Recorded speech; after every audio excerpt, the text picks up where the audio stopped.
Se on kesä rällätty menemään siihen malliin, että jouduimme tulemaan Markun kanssa jälleen tiskin taakse. Nokian renkaalta kun on aina saatu paras apu ja palvelu.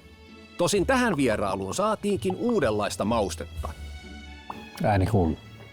Tää ääni kuuluu. Ääni kuuluu. Katos, puhutta! Pasi, tervehdystää. Terve. Terve. Oi, mitäs teillä? Renkaan vaihto. Niin, kun tää Ale on taas pistänyt nää tähän kuntoon, niin ei nää kovin turvallisetkaan enää ole, niin jos saatais taas uudet. No, kyllähän se onnistuu. Mutta hei, pitäisikö meidän ekana käydä katsomaan, että miten näitä tehdään? Se on hyvä idea. Nyt samalla reissulla. Niin, lähdetään kattoo. Mennään. Yes. Jos tää nyt samalla menee tää oppikurssi tässä, niin tämähän meni hyvin sitten. Tämä meni erittäin. Pasin pyyntö olikin todella tervetullut. Eipä olla nimittäin ennen Markun kanssa päästy näin lähelle henkilöautorenkaan valmistusprosessia. Ja kun vielä tiedämme Nokian renkaiden historia. Vuonna 1898 perustettu yritys aloitti renkaiden valmistuksen vuonna 1932. Ensimmäinen rengas oli nimeltään Kesäpinta. Mutta se, mistä Nokian renkaat erityisesti tunnetaan, on hakkapelitta talvirenkaat. Suomen tehdas ja punatiilinen pääkonttori sijaitsevat Nokialla, jonka portti on Nokian renkaiden tunnusmerkki. Ja sieltä alkaa meidänkin tutkimusmatkamme. No niin, tästä mennään sitten tehtaaseen sisään ja kohti sekoitusten valmistusta. No täällä sitä kumia sitten on niin hirveät määrät. Täällä sitä alkaa olemaan. Täällä on Nokia Mekka. Kyllä. Ja kuinka kauan tehdas on ollut täällä, hei? Tehdas on ollut tällä tontilla tuolta 1900-luvun alusta, eli tällä tontilla ollaan oltu 1904 vuodesta saakka. Mieletöntä, hienoa. Ja henkilökuntaa on kuinka paljon? Tässä tuotanto-organisaatiossa on noin 800 henkeä, kun otetaan mukaan henkilöautorenkaat ja raskaat renkaat. Joo, mutta tämäkin on varmaan hyvin automatisoitua ja robotit liikkuu. Siihen liittyy semmoinen hauska tarina, kun meille tuli ensimmäiset nämä AGV-vaunut, niin niitä tuli 3 kappaletta. Ja ne nimettiin sitten Schumacheriksi, Häkkisiksi ja Goodhartiksi. No uusin olisi Aleen sitten, jos hankitte. Kyllä, ehdottomasti pistetään korvan taakse. No, pääseekö tänne nyt katsomaan, että miten sitä rengasta tehdään? Lähdetään katsomaan. Renkaan valmistusprosessi tapahtuu kokonaisuudessaan Nokian tehtaalla ja se koostuu monista eri vaiheista. Ensin sekoitusvaihe. Eli täällä se renkaanvalmistuksen matka alkaa. Täällä laitetaan synteettistä kumia, luonnonkumia, täyteaineita, Nokia, öljyä yhteen.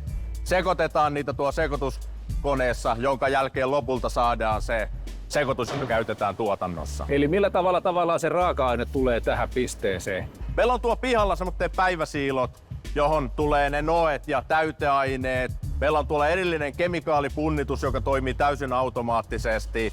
Ja toi robottisolu tuo taustalla vastaan niistä kumeista, on se synteettistä tai luonnonkumia.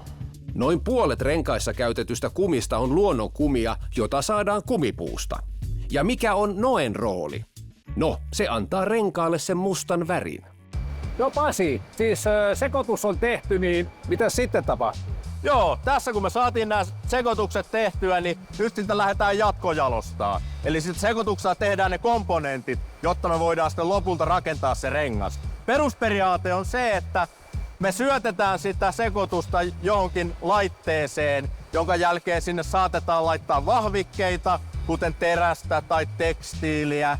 Ja sen jälkeen me tehdään siitä jonkunnäköinen profiili ja niistä erilaisista komponenteista, profiileista rakennetaan se rengas. Ja kun valmis tavara eli komponentti ajetaan tähän niin sanottuun kasettiin, siirretään se kuljetusyksiköllä kokoonpanokoneille. Ja täällä renkaan tekijät kokoavat komponentit rengasaihioiksi. Ja tämäkin vaihe on pitkälti automatisoitu. No niin, hyvät herrat, nyt on sitten teidän vuoro tehdä meille niitä maailman laadukkaimpia renkaita, eli aloittaa se renkaan valmistus. Homma on suhteellisen simppeliä. Käännätte näistä 2 vivusta koneen automaatille ja sen jälkeen painatte jakson päälle. Olkaa hyvät, saa suori. Aika vaikea tilanne nyt. Aloita sinä. Tai kun Linnanmäellä oli. Joo. Haetaan. Joo. Onko täällä nyt oikeat lukemat? Että... Nyt lähti. Nyt lähti molemmat suunnat kiiriin. Tämä on teknisesti sellainen prosessi, että komponentit tulee tietyssä järjestyksessä tuohon kokoonpanon rummulle. Ensimmäisenä sisäkerroskumi, sen jälkeen vahvikkeet, pienet rissaukset, sen jälkeen haetaan kaapelipaketit, tehdään ylöskääntö ja lopulta saadaan se vyökulutuspintapaketti tuohon päälle, jonka jälkeen se aihio on valmis. Mä luulin oikeesti, että tässä joutuu niinku sahaa käyttää jotain. Täällä ei ole sahaa nähnyt 100 vuoteen tää paikka. Hienostihan se sujuu. Joo. On tää helppoa. Lopuksi aihiot vulkanoidaan paistopuristimissa. Puristimen sisässä olevaan paistotyynyyn johdettu korkea höyrypaine painaa aihion muotissa olevaa pintakuviota ja sivutekstejä vasten, ja näin rengas saa lopullisen ulkonäkönsä. Ja kaiken jälkeen jokainen rengas tarkastetaan sekä visuaalisesti että koneellisesti. Koneellinen tarkastus mittaa renkaan muodon sekä voimavaihtelun. Tarkastuksen jälkeen rengas etiketöidään ja siirretään varastoon asiakkaalle toimitusta varten. Mutta tarkastellaanpa nyt lopputulosta hiukan tarkemmin. Kun lähdetään ihan tuolta jalka-alueelta liikkeelle, niin kaapeliydin on ensimmäinen, joka tarkoitus on pitää rengas tiukasti vannetta vasten. Sitten seuraavana tämän kaapeliytimen yläpuolella on Apex-kumi, joka on kumikomponentista jäykin. Taas kerran todella tärkeä renkaan käsiteltävyyden kannalta, eli välittää voimia renkaan jalalta pintaan. Ja sitten jos lähdetään muuten tuosta kaapeli ja Apex-yhdistelmän ympäri, näkyy nämä runkokoordit, jotka kiertää koko renkaan jalalta jalalle. Ja se, että jos ei runkokordia olisi, niin kun renkaaseen lyödään painetta, niin rengas pullistuu kuin ilmapallo. Että se on se, joka välittää voimaa, kantaa kuormaa renkaassa. Sisäpuolella meillä on inneri, eli innerikumi yleensä koostuu kahdesta eri kumisekoitusta, on butyyli ja insulation. Butyyli on se tärkeä sisäpinnan sekoitus, millä pidetään renkaassa ilma. Eli autorenkaissa ei tarvi sisäkumia, koska meillä on tämä butyylikerros. Sitten jos mennään taaskin renkaan ulkopuolelle, niin meillä on yleensä 2-3 eri kumikomponenttia, eli on clinch-kumitus jalka-alueella, se tulee sinne vannetta vasten, vähän jäykempi kumitus. Sivupintaan normaalisti sivupintasekoitus, mikä on sitten selkeästi joustavampi, tuo siihen renkaaseen sitä tunnokkuutta, ei niin jäykkä verrattuna sitten esimerkiksi näihin pinta-alueen kumituksiin.